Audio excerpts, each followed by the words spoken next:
Welcome to Kenton Teaches. Enjoy the video. In this video, I will show how to make tomato soup can. Open the can and inspect contents for quality, then transfer tomatoes to a saucepan over medium heat, add a splash of water, and stir. Taste early and add salt, pepper, and a pinch of sugar to balance acidity.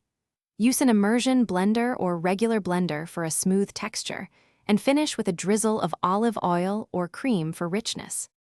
Heat the saucepan gently and sauté chopped onion and garlic in olive oil until translucent, which builds flavor without burning.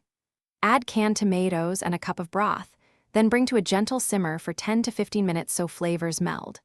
Skim any foam, then blend carefully to your preferred smoothness and strain if you want an ultra-silky finish.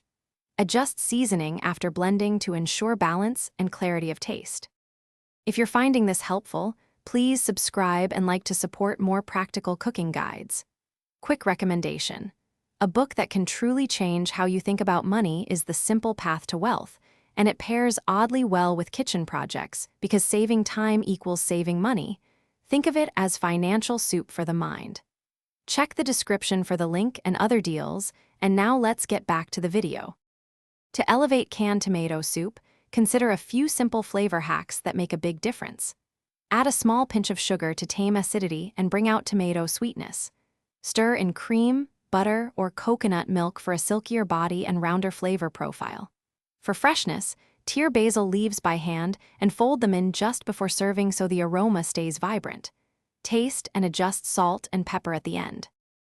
Thanks for watching. Please subscribe if this video was helpful.